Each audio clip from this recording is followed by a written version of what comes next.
Baik, Bismillahirrahmanirrahim. Assalamualaikum warahmatullahi wabarakatuh.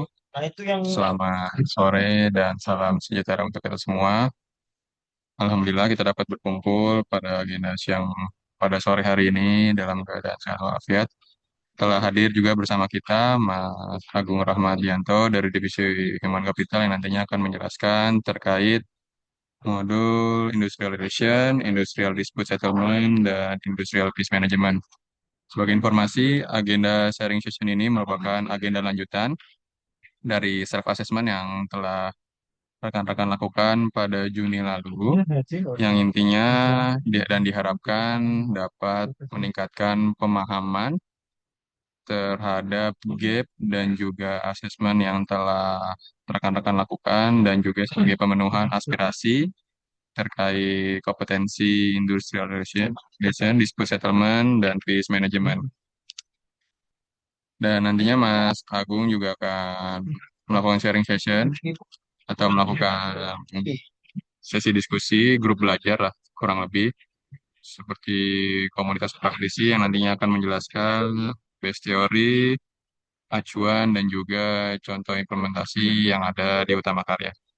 Baik, sebelum kita masuk ke agenda ini, baiknya kita berdoa terlebih dahulu agar pelaksanaan agenda pada sore hari ini dapat berjalan dengan lancar. Berdoa dipersilakan.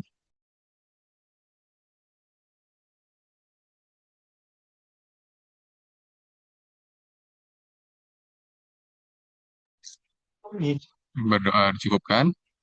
Selanjutnya kepada Mas Agung, waktu pemaparan maksimal selama 45 menit, nantinya dilanjut dengan sesi diskusi dan juga tanya jawab oleh rekan-rekan yang hadir.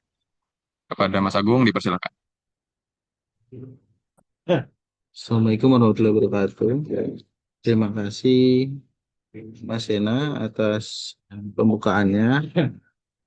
Mohon maaf sebelumnya baru bisa bergabung pada sesi Zoom meeting kali ini.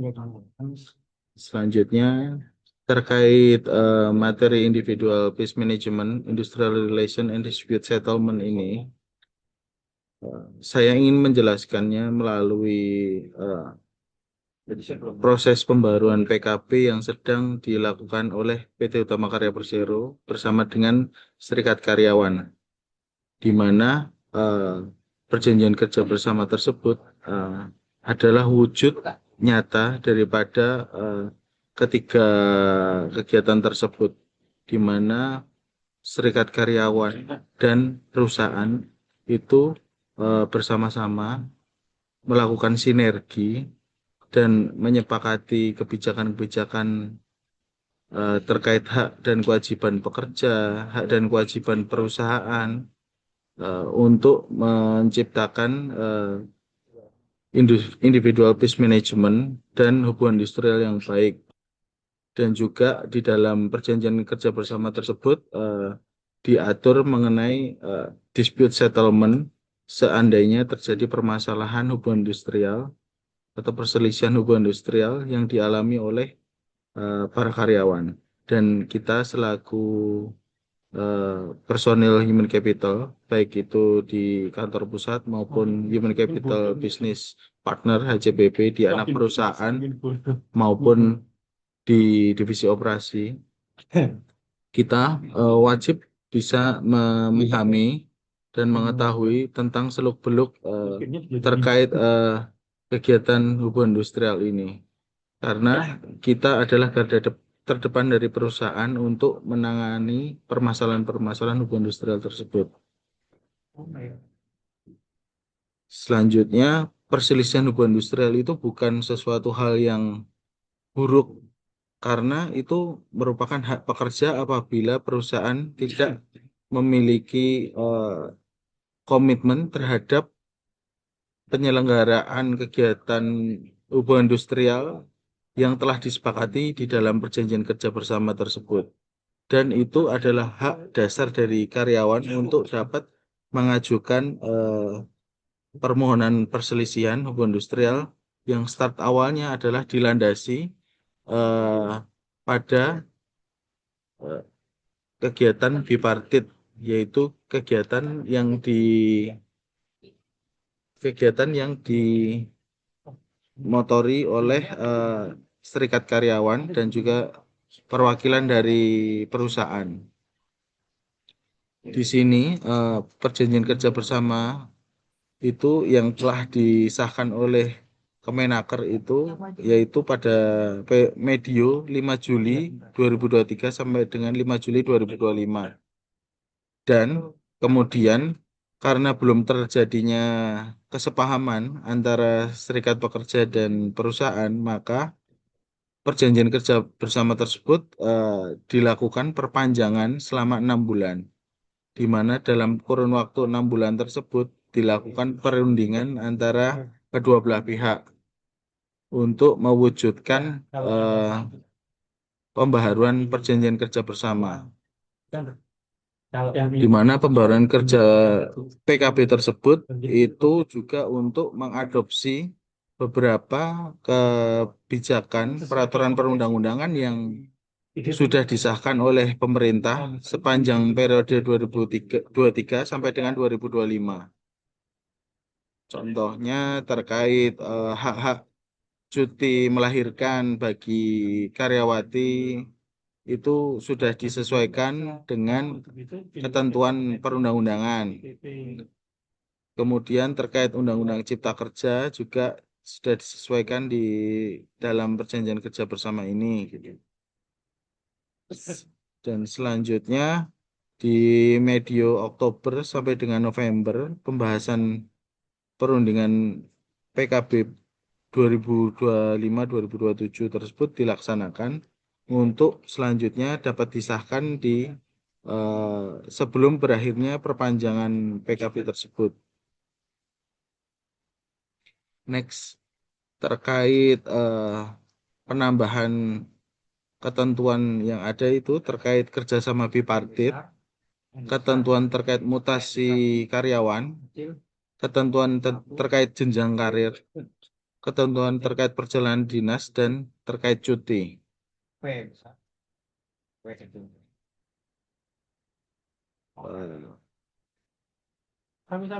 Realnya klausul yang ditambahkan yaitu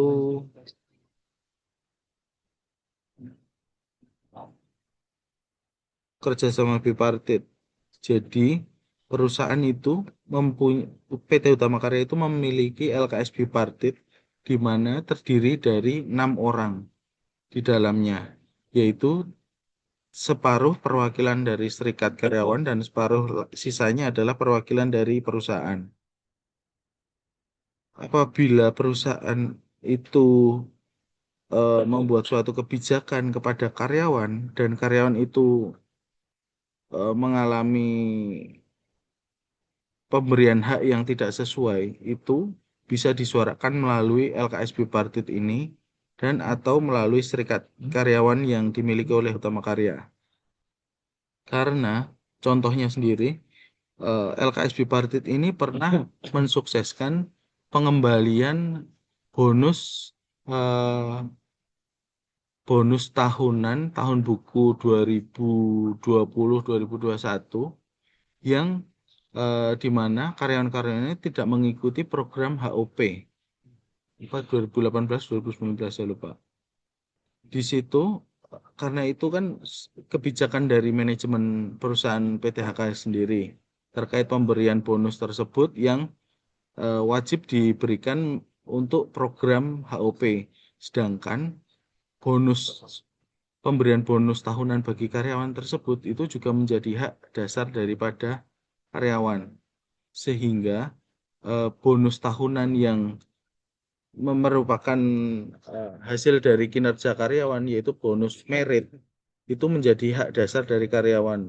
Selanjutnya beberapa karyawan itu mengajukan permohonan kepada LKS bipartit untuk melakukan mengkomunikasikan kebijakan tersebut untuk disampaikan kepada top manajemen perusahaan. Dan akhirnya rekomendasi dari LKS bipartit tersebut menghasilkan pencairan bonus tahunan yang berupa bonus merit dari karyawan-karyawan yang tidak mengambil program home ownership program dari PT HKR dan itu sudah dikembalikan kepada seluruh karyawan yang berhak atas bonus tersebut. Sehingga dapat dikatakan rekomendasi dari LKS Bipartit ini diikuti oleh top manajemen PT Utama Karya Persero. Selanjutnya, oh iya, ruang lingkupnya itu banyak ya, teman-teman. Terkait LKS Bipartit ini yaitu dapat terkait perselisihan hak, perselisihan kepentingan, perselisihan terkait PHK, dan perselisihan antar serikat pekerja. Namun untuk antar serikat pekerja ini, karena di Hutama Karya ini hanya terdapat satu serikat pekerja, klausul terkait perselisihan antar serikat pekerja ini mungkin tidak bisa untuk dilakukan ya. Namun nanti next ke depannya apabila Hutama Karya telah melakukan integrasi dan kita memiliki beberapa serikat pekerja yang semula dari Waskita dan Wika itu kita bisa naungi bersama gitu. Selanjutnya hasil dari perundingan bipartit tersebut dituangkan di dalam perjanjian bersama dan bersifat mengikat untuk dapat dilaksanakan oleh kedua belah pihak. Sehingga nanti apabila permasalahan-permasalahan itu di sounding ke LKS bipartit ini sendiri, itu insya Allah akan ada titik temu. Titik temunya untuk dapat dilaksanakan atau dilanjutkan ke level yang lebih tinggi itu nanti tergantung pembahasan di dalam LKSB Partit tersebut. Apabila tidak ditemukan titik temu, maka akan dilakukan kegiatan tripartit, yaitu kegiatan yang sudah melibatkan tiga pihak. Pihak ketiganya adalah pihak dari Dinas Tenaga Kerja dan Transmigrasi Pemprov DKI dan atau Kementerian Ketenagakerjaan, yaitu instansi pemerintah yang berwenang untuk membidangi terkait ketenagakerjaan. Apabila hal tersebut tidak selesai di domain dari kewenangan bipartit dan terkait perselisihan yang akan didaftarkan di instansi pemerintah di bidang ketenagakerjaan tersebut juga diatur untuk wajib terlebih dahulu diselesaikan melalui perundingan bipartit. Tidak bisa langsung disampaikan kepada pihak tripartit sebelum dilakukan perundingan sebelumnya di domain kewenangan bipartit tersebut. Selanjutnya terkait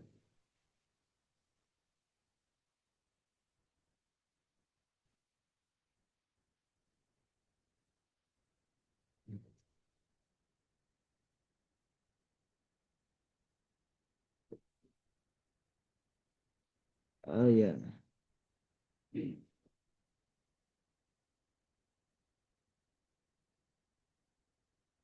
oh ya, di dalam kegiatan industrial peace management ini juga perusahaan itu eh, apa namanya mengedepankan terkait ketentuan yang sudah diatur oleh pemerintah sehingga ketentuan terkait cuti melahirkan itu juga telah diadaptasi di pembaharuan PKB 2025-2027 di mana ibu hamil yaitu para karyawati perempuan itu memperoleh tambahan ekstra 3 bulan cuti melahirkan apabila terdapat kondisi khusus seperti komplikasi pasca melahirkan atau terdapat masalah kesehatan pada bayi yang dilahirkan. Hal tersebut dapat dibuktikan melalui surat keterangan dari dokter. Jadi untuk teman-teman HCBP ini tolong bisa di apa namanya disosialisasikan kepada unit kerjanya karena sebelum diatur oleh PKB HK ini sendiri itu sudah ditetapkan oleh pemerintah, sehingga itu menjadi hak dari setiap pekerja wanita di Indonesia untuk mendapatkan tambahan hak tersebut apabila dapat membuktikan melalui surat keterangan dokter yang sah, gitu.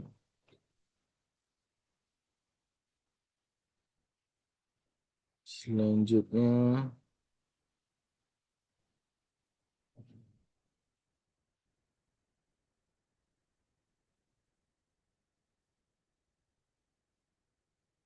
oke, ada penambahan ketentuan terkait PHK ini sendiri.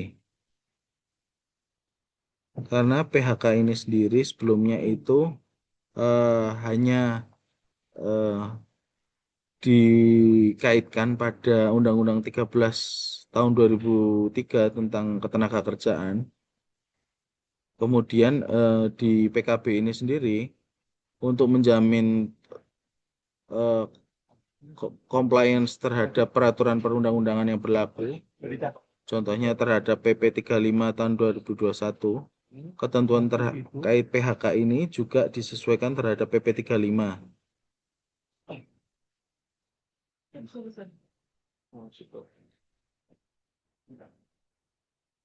Ini sama persis terhadap itu. Dan kemudian klausul terkait PHK terhadap karyawan yang disebabkan merger, konsolidasi, akuisisi, peleburan, restrukturisasi juga ditambahkan di dalam PKB ini. Mengapa ditambahkan? Karena mengantisipasi terjadinya perubahan arah bisnis perusahaan. Pemutusan hubungan kerja itu bukan hal yang mustahil untuk dilakukan oleh perusahaan.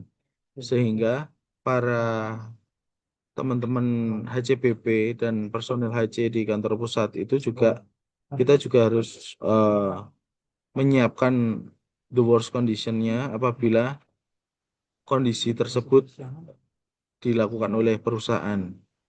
Sehingga eh, setelah diaturnya ketentuan tersebut di dalam PKB, bukan tidak mungkin nanti ke depannya pasca integrasi akan ada penyesuaian jumlah karyawan yang ada di PT Utama Karya Persero ini sendiri. Dan juga untuk karyawan yang berkinerja rendah, non-job atau idle, itu juga dapat dilakukan PHK. Karena selama ini di dalam hubungan industrial yang diatur di PKB maupun prosedur maupun di surat keputusan direksi terkait karyawan berkinerja rendah itu belum diatur tindak lanjutnya sampai dengan pemutusan hubungan kerja. Namun di dalam perjanjian kerja bersama yang baru ini akan dimasukkan klausul terkait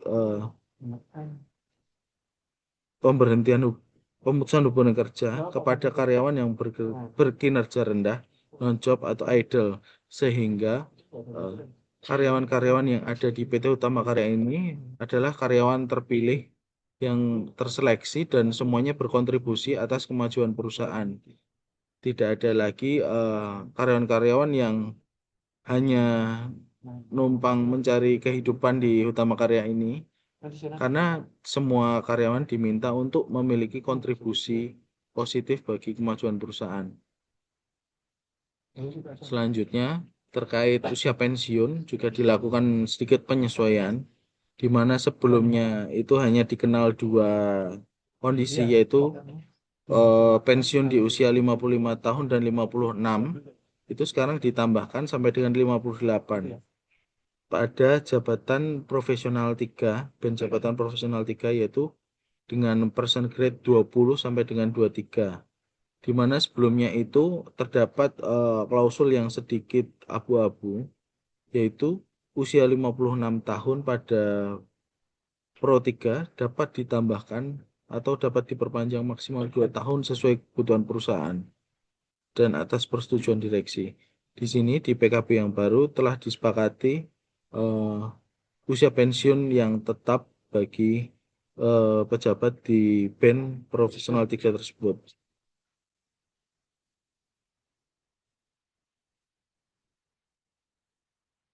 Selanjutnya, oh ya, ada tambahan terkait program Golden Shake Hand ini.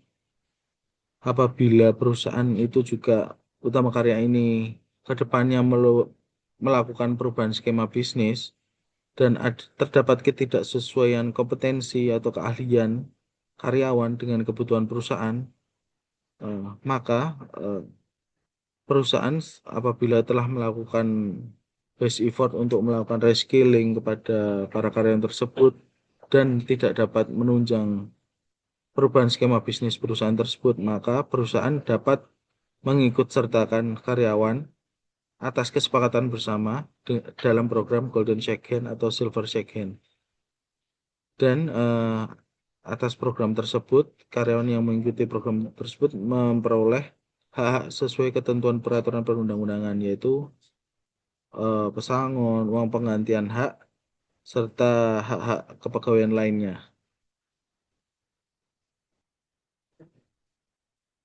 Mungkin nanti teman-teman HCBP juga akan dilibatkan apabila perusahaan sudah akan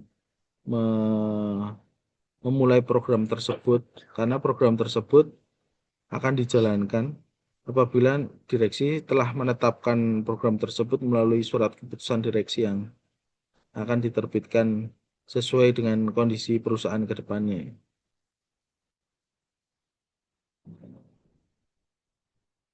Terima kasih. Sekian, Mas Sena. Siap. Terima kasih banyak Mas Agung atas penjelasan yang komprehensif mengenai industrial relation, industrial dispute settlement, dan juga peace management melalui perubahan PKB yang proses sedang berlangsung untuk Utama Karya 2025 sampai 2027. Baik, kita masuk ke sesi selanjutnya, yaitu diskusi dan juga tanya jawab. Silakan kepada rekan-rekan, kalau bukan ada pertanyaan yang muncul dari pemaparan yang disampaikan oleh Mas Agung tadi, ataupun ngerasa ada yang masih belum paham terkait apa yang tadi disampaikan, dipersilakan.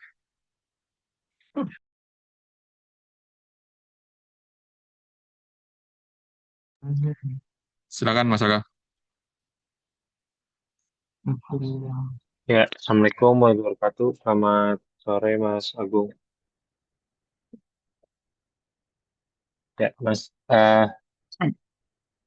mungkin yang saya mau tanyakan ada satu hal, Mas, yang mungkin ngeganjel juga ya di 2025 ini, karena kan seharusnya kemarin kita ada terbit PKB baru, tapi karena masih menunggu eh, arah kondisi perusahaan dan juga kemarin juga dari Sekar juga memang belum harus sesegera mungkin untuk menerbitkan, ada beberapa kondisi yang memang harus kita diskusikan gitu Mas. Nah, pertanyaannya sebenarnya ini Mas Agung. Eh, di antara 2 tahun, 3 tahun, sorry, 2 tahun dari 2023 sampai 2025, apabila ada hal yang memang terjadi atau butuh keputusan di luar PKB, yang dimana di PKB misalnya udah terstep bahwa seragam, misalnya ya, misal seragam warna biru gitu, tapi ternyata arahan dari direksi berubah, habis itu hanya berupa KPTS aja gitu penentuannya, atau dari rapat direksi aja, itu sebenarnya bisa diakomodir atau enggak. Eh, dan memang apakah memang PKB, kan seharusnya PKB itu paling atas ya Mas, karena itu persetujuan antara Sekar dan juga manajemen. Tapi kalau misalnya kondisinya itu ada arahan dari manajemen, di mana informasinya mungkin sebenarnya disampaikan, tapi tidak ada sanggahan dari Sekar dan sudah ditetapkan di dalam Radirtas gitu, misal kayak gitu. Itu seperti apa ya Mas? Secara HC menyikapinya gitu, Mas, sebagai perantara antara Sekar dan manajemen. Makasih Mas Agung.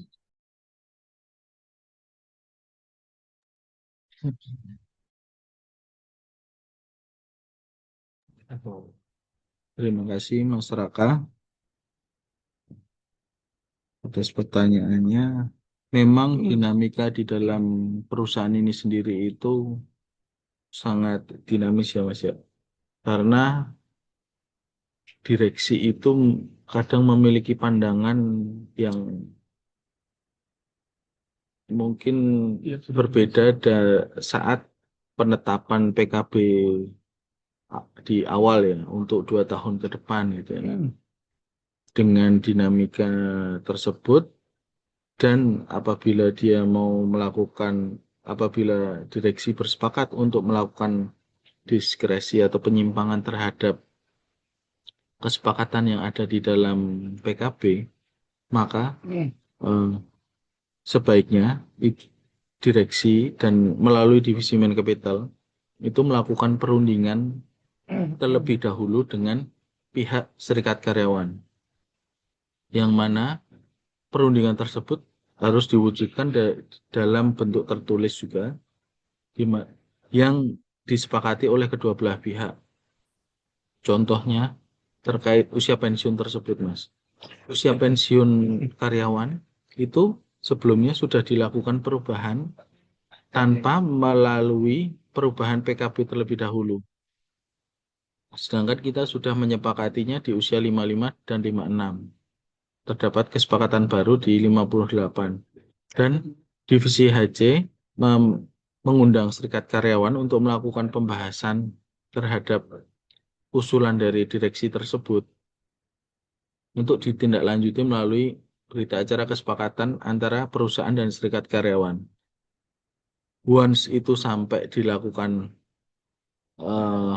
diajukan kepada instansi pemerintah apabila perusahaan menyimpangi kesepakatan di dalam PKB, perusahaan itu dapat menyampaikan kesepakatan yang telah dilakukan bersama dengan pihak serikat, Mas. Namun apabila tidak terdapat kesepakatan dan direksi mengambil keputusan sepihak, itu berpotensi untuk diajukan perselisihan hubungan industrial, Mas. Namun mungkin banyak dari kita sendiri itu belum begitu memahami proses pengajuan perselisihan hubungan industrial itu seperti apa, sehingga banyak yang ya udah menerima saja keputusan dan tanpa melakukan effort apapun gitu ya. Karena di satu sisi karyawan juga membutuhkan perusahaan untuk dapat memberikan penghasilannya selama ini ya, dan penghidupan bagi keluarganya. Sehingga dalam posisi yang tidak seimbang tersebut, karyawan hanya menerima keputusan yang dibuat oleh direksi, baik diambil oleh salah seorang direktur maupun diambil secara kolektif kolegial oleh direksi. Namun seyogyanya memang keputusan yang diambil oleh top manajemen harus diambil melalui rapat direksi terbatas atau rapat secara kolektif kolegial. Sehingga itu memang secara anggaran dasar keputusan tersebut adalah sah dan dilindungi oleh peraturan perundang-undangan.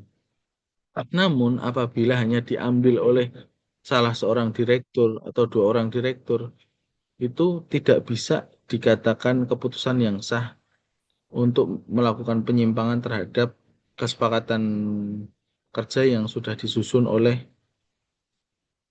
kedua belah pihak, perusahaan dan juga serikat pekerja.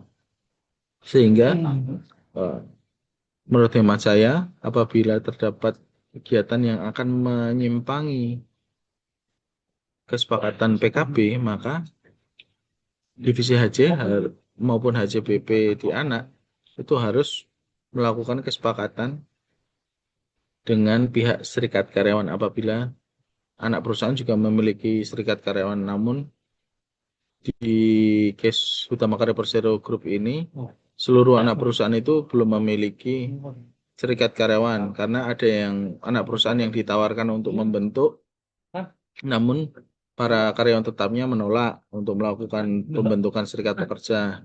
Dan ada juga yang jumlah kepegawaiannya tidak mencukupi untuk melakukan pembentukan serikat pekerja sehingga tetap diatur melalui peraturan perusahaan.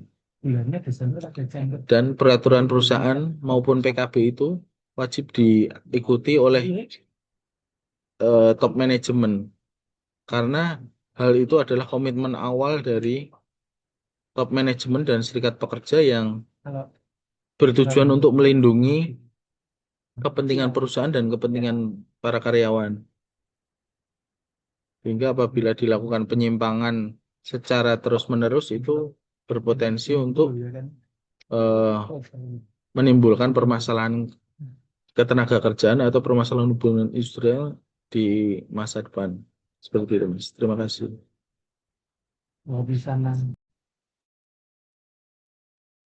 Makin Mas Agung. Selesai ya, San? Siap, makasih Mas Agung dan juga Mas Raka. Silakan teman-teman yang lain apabila ada yang ingin didiskusikan. Izin bertanya, Mas Oh, silakan Mas Husen. Agung. Oke, Mas, Ih, tadi kan Mas, sempat dibahas pakai kacamata, terkait Mas. Kayak orang pinter, Mas. Kayak Mas terkait Agus. Iya, mirip Mas Hafiz ya. ya lanjut ya, Mas ya. Coba ditelisik ini, Mas. Nasabnya kayaknya sesusuan kali ya. Oke, Mas Agung, izin tanya, Mas.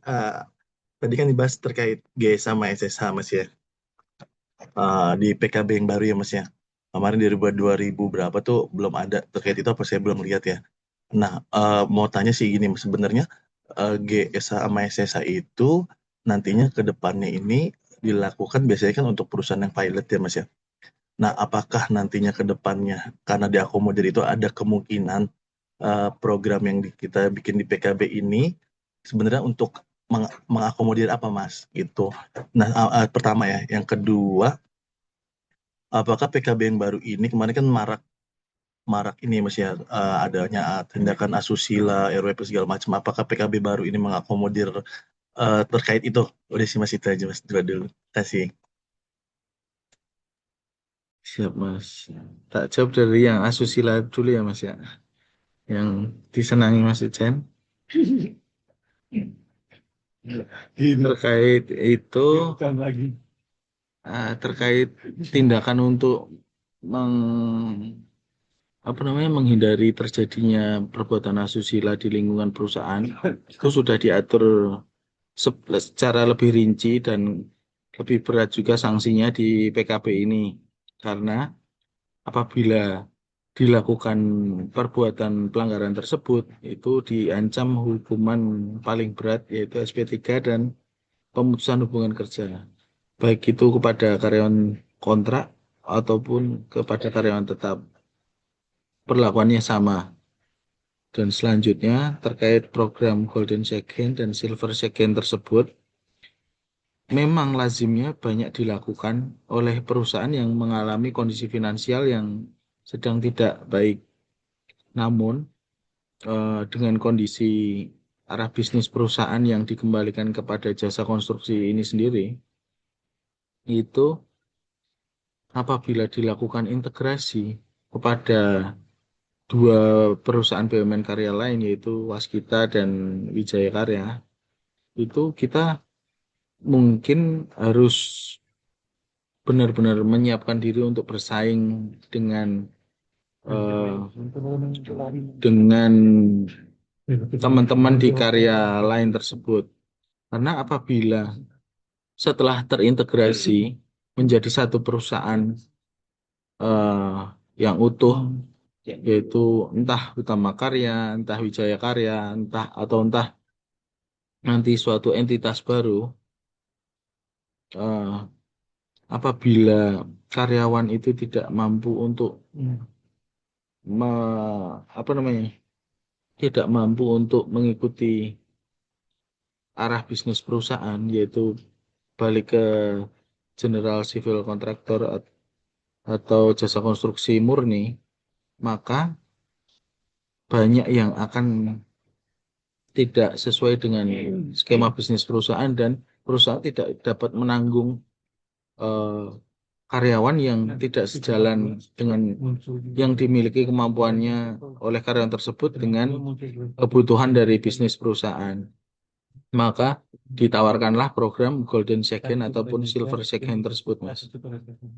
Dan juga tidak menutup kemungkinan Golden Second, Silver Second tersebut juga diajukan kepada pihak-pihak yang kita mungkin bisa sebut namanya menjadi deadwood ya, atau karyawan berkinerja rendah yang sudah tidak bisa dilakukan pengembangan atau reskilling gitu. Dan usia pensiunnya masih cukup panjang sehingga program ini eh, kemarin sempat disupport oleh Pak DK dan Pak DHCL bahwa perusahaan akan menyediakan sejumlah biaya anggaran perusahaan untuk program tersebut. Karena Golden Second dan Silver Second ini sendiri kan memang harus ada semacam sweetenernya ya, yang harus diberikan oleh perusahaan kepada para karyawannya yang akan mengikuti program tersebut. Sehingga tidak ada salah satu pihak yang dirugikan atas program tersebut ya. Karyawan yang mengikuti program tersebut mengambil manfaatnya dan perusahaan juga tidak terbebani oleh karyawan-karyawan tersebut gitu, Mas. Terima kasih. Terima kasih Mas Agung. Siap. Terima kasih banyak Mas Agung. Silakan untuk selanjutnya tadi Mas Trisna sempat unmute, kemudian mute lagi. Silakan Mas. Ya, izin Mas Agung. Sebenarnya kemarin sempat bertanya juga ke Mas Agung. Eh, PP dan PKB ini kan dalam rangka GCG ya Mas ya, GCG perusahaan. Nah, misalkan nih apa PKB atau PP ini tuh habis di tahun ini, kemudian tuh kita sebenarnya niat untuk tetap GCG ya Mas ya, untuk memperpanjang itu atau membuat baru. Namun kendalanya tuh ada di pihak Kemenakernya dalam pengesahan yang sangat lama sehingga melewati batas apa jatuh temponya itu Mas. Nah itu tuh misalnya nih kan biasanya kan yang minta untuk melampirkan PP atau PKB ini kan ketika ada audit dari BPJS Kesehatan ya Mas Agung. Nah tapi ini sudah habis nih, jadi kita nggak bisa melampirkan itu karena sudah habis. Nah kita tuh bisa bisa ini nggak ya Mas apa berargumen ini yang lambat tuh dari kementerian atau kita harus ngapain ya Mas Agung kayak gitu Mas. Terima kasih Mas Agung.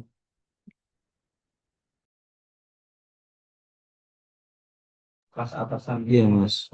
Memang persetujuan secara resmi dari Kemenaker terhadap pendaftaran PP maupun PKB itu takes time ya.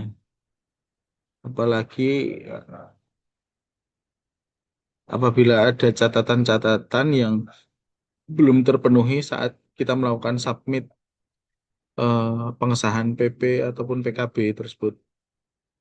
Namun kemarin saya coba hubungi eh, P- PIC di Kemenaker untuk membantu pendaftaran PP dari HMW yang kemarin sudah diajukan. Semoga dalam waktu dekat ini sudah dapat disetujui ya Mas ya. Karena mungkin kadang juga harus dicolek-colek seperti itu Mas. You know lah, believe in Konoha kan. Siap, terima kasih Mas. Memenakernya aja habis ditangkap Mas. Oh iya juga ya. Siap, terima kasih Iya. Mas Agung. Cuma kalau misalkan ini Mas apa dalam menghadapi misalkan BPJS yang apa mereka minta kita tuh punya PP atau PKB, terus kita nggak bisa melampirkan, kita tuh berargumen, ah ini Kemenaker nih yang lama nih, kita apakah bisa ya Mas? Jadi mungkin bisa disampaikan kepada PIC dari BPJS-nya Mas. Terkait proses yang sedang dilakukan kepada Kemenaker. Kita sudah mencoba melakukan upload pembaharuan PP. Prosesnya itu memakan waktu kurang lebih itu berapa kemarin? Kalau HKR kemarin berapa lama Mas Hujan? PP. untuk perpanjangnya atau masa yang aktifnya, Mas? masih dipilih Perpanjangan. dipilih sama karyawan pun Perpanjangannya masih proses, Mas. Baru baru kita perpanjang kemarin. Yang pengesahan sebelumnya kamu berapa lama Mas Ujan? Seminggu ya? 2 mingguan lah, Mas. 2 minggu ya. Mm-mm. Kalau Mas Trisna terakhir sudah berapa lama Mas? Waktu membuat pertama kali itu 2 bulan sih, Mas. 2 bulan, Allah Akbar. Jadi dari pihak BPJS juga belum bisa menerima reasoning dari Mas Trisna yang sedang dalam proses tersebut. Kalau untuk saat ini tuh alhamdulillah itu masih masih berlaku ya Mas ya PP ini kayak gitu kan. Nah cuma kalau misalkan jadi itu jatuh temponya itu kalau Desember, udah yang otomatis akhir kecetak Desember ini langsung Mas. itu apa? Misalkan Januari udah Kompetensi udah kompetensi lewat input ya itu udah aku centang kita langsung nggak punya semua PP lagi Mas otomatis. kondisinya kayak gitu. Iya, karena gini juga, once itu disahkan sebenarnya pemberlakuan dari PP ataupun PKB yang dilakukan pendaftaran itu Tiba-tiba berlaku kayak, sesuai budget tanggal centang ditetapkannya kritik dan PP tersebut, Mas, bukan saat tanggal disahkannya sih, Mas. Jadi kita bisa berkasih argumen kepada pihak BPJS-nya. Ini kita sudah tanggalkan sesuai dengan tanggal sebelum berakhirnya PP tersebut dan sedang dalam proses. Sehingga saat Januari disahkan pun itu juga berlakunya sejak Mas Trisna mengesahkan dokumen PP tersebut gitu. Yang ditandatangani oleh direksi perusahaan ya. Kalau PP itu hanya sepihak. Seperti itu, Mas. Oke, terima kasih Mas Agung. Ya sebelumnya juga terima kasih Mas sudah membantu ngepush nyolek-nyolek Kemenaker. Terima kasih Mas Agung. Insya Allah dalam waktu dekat sih, Mas. Sudah di sana. Ya, terima kasih Mas Agung. Mas Kitil, ampun, Mas. Suhu. Silakan Mas Kitil. Ya, halo, selamat sore Mas. Sari. Mas mau nanya, kalau untuk PKB di skup proyek, nah itu eh, sampai sejauh mana ya Mas? Artinya untuk karyawan proyek itu kan personel proyek itu kan tidak berkontrak dengan utama karya secara langsung, tapi dengan proyek. Nah itu apakah bisa diberlakukan PKB ini ke teman-teman proyek, ke personel proyek? Kemudian berlaku juga sebaliknya, misal dari proyek ada yang mungkin yang sesuatu menyimpang, apakah bisa melaporkan dengan berdasarkan PKB itu, Mas? Terima kasih. Pemberlakuan PKB ini tuh eh, di lingkup perusahaan, yaitu mencakup unit kerja sampai dengan proyek maupun unit-unit produksi di luar kantor pusat. Sehingga itu dapat diberlakukan di unit-unit kerja tersebut. Dan para karyawan kontrak sebenarnya juga bisa mengakses ke PKB tersebut. Karena eh, apabila diperjanjikan oleh perusahaan dan eh, si karyawan kontrak tersebut bahwa ketentuan yang tidak diatur di dalam perjanjian kerja waktu tertentunya itu diatur eh, atau mengadopsi dari PKB Utama Karya, maka perjan, eh, pekerja PKWT tersebut itu juga dilindungi oleh PKB PTHK tersebut. Yes. Namun PKB ini tidak bisa melindungi tenaga alih daya apabila perusahaan menggunakan perusahaan penyedia alih daya, tenaga alih daya, dan tenaga alih daya tersebut bekerja di lingkungan utama karya. PKB ini tidak berlaku bagi mereka, karena hanya berlaku bagi karyawan tetap maupun karyawan kontrak yang berada di lingkungan perusahaan. Dan apabila karyawan kontrak tersebut ingin lebih teredukasi terkait hubungan industrial ataupun terkait perjanjian kerja bersama ini, seyogianya karyawan kontrak tersebut itu juga berkomunikasi dengan pihak serikat karyawan untuk dapat kemudian menjadi anggota dari serikat karyawan. Karena apabila karyawan tetap itu, keanggotaannya sebagai serikat karyawan itu dianggap secara otomatis menjadi anggota serikat karyawan. Sedangkan untuk karyawan kontrak ataupun PKWT itu, apabila ingin masuk keanggotaan sebagai ingin masuk ke dalam keanggotaan serikat karyawan, maka dirinya harus mendaftarkan diri kepada pihak serikat karyawan dan setiap bulannya akan dilakukan pemotongan iuran yang diberikan kepada pihak serikat karyawan sebagai sumbangsih dari karyawan tersebut kepada pihak serikat karyawan sehingga haknya dapat dijaminkan oleh serikat karyawan tersebut. Apabila terdapat kekurangan atau tidak terpenuhinya hak kepegawaian oleh eh, yang diberikan perusahaan kepada para karyawan tersebut. Seperti itu, Mas. Kalau di divisi gedung sendiri, di kontrak-kontrak proyeknya, apakah eh, terdapat klausul kontrak yang menyatakan bahwa kebijakan kepegawaian selain mengacu pada PKWT masing-masing karyawan, itu juga mengacu pada PKB PTHK, Mas Rizky? Kayaknya sih enggak deh Mas, tapi nggak tahu ya. Nanti saya cek lagi ya Mas. Ya, Oke, Mas. oke. Terima kasih ya Mas Agung.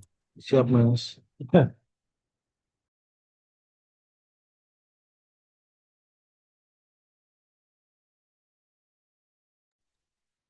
Baik, terima kasih banyak Mas Rizky dan Mas Agung.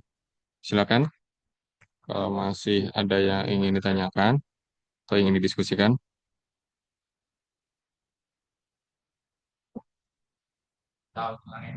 Kalau memang tidak sesudah cukup dan tidak ada yang ditanyakan, baik mungkin sebelum kita tutup mungkin ada yang ingin disampaikan dari Mas Agung untuk closing statementnya Mas. Silakan. Terima kasih, Mas Yena, terkait closing statement yang akan saya sampaikan terkait depo industrial di PT Utama Karya Persero ini. Kami harapkan teman-teman Human Capital dan teman-teman HCPP pada divisi operasi maupun anak perusahaan itu dapat mewujudkan hubungan industrial yang harmonis bagi para pekerja di unit kerjanya masing-masing dengan hal tersebut itu dapat dilakukan dengan memenuhi setiap hak-hak kepegawaian yang telah disepakati oleh para pekerjanya, baik melalui perjanjian kerja waktu tertentunya maupun melalui keputusan-keputusan yang diambil di internal divisi, di internal anak perusahaan, sehingga apabila seluruh hak kepegawaian itu diberikan sesuai dengan eh, porsinya, sesuai dengan ketentuan yang telah diatur, insya Allah para karyawan tersebut itu juga akan eh, berkontribusi secara maksimal dan positif sehingga tidak ter, tidak muncul perselisihan hubungan industrial yang dapat diajukan oleh para karyawan tersebut karena hak-hak dasarnya sudah dipenuhi oleh pihak perusahaan dan apabila menemukan permasalahan jangan sungkan untuk melakukan eh, mengajukan laporan kepada kantor pusat ataupun meminta saran nasihat untuk dapat menyelesaikan setiap permasalahan karena permasalahan yang tidak tertangani sejak awal itu permasalahannya itu bergulir secara cepat dan itu apabila tidak terkondisikan sejak awal nanti akan merugikan perusahaan atau ya setidak-tidaknya itu akan memberikan dampak cost yang signifikan lah bagi unit kerja maupun bagi perusahaan itu. Mas. Terima kasih. Ya, dari saya Mohon maaf apabila terdapat kalimat yang tidak berkenan di hati teman-teman sekalian. Saya mohon maaf. Wabillahi taufiq wal hidayah. Wassalamualaikum warahmatullahi wabarakatuh. Waalaikumsalam warahmatullahi wabarakatuh. Sekali lagi, terima kasih banyak Mas Agung atas pemaparan materi terkait hubungan industrial pada sore hari ini. Semoga dapat meningkatkan pemahaman dan juga pengetahuan rekan-rekan yang hadir pada agenda sharing session pada sore hari ini. Dan apabila masih terdapatnya pertanyaan dan juga ada agenda yang ingin didiskusikan, seperti yang disampaikan tadi oleh Mas Agung, boleh langsung menghubungi Mas Agung atau untuk berkunjung langsung ke lantai 8 HK Tower untuk sekedar me- berdiskusi dan meminta saran. Baik, sebelum ditutup, mungkin kita foto bersama terlebih dahulu, teman-teman. Mungkin yang masih off cam kita bisa on cam terlebih dahulu. Oke, kita capture 2 kali. 1, 2, 3. Oke, sekali lagi.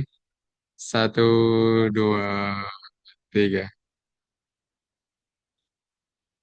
Baik, sekali lagi terima kasih kepada Mas Agung yang sudah menjadi pemateri pada agenda sore hari ini dan rekan-rekan semua yang telah hadir menghadiri sharing session pada sore hari ini. Izin agenda kami tutup. Mohon maaf atas segala kekurangan yang terjadi pada agenda pada sore hari ini. Kurang lebihnya mohon maaf. Wabillahi taufiq wal hidayah. Wassalamualaikum warahmatullahi wabarakatuh. Waalaikumsalam warahmatullahi wabarakatuh. Salam sehat teman-teman. Happy Christmas.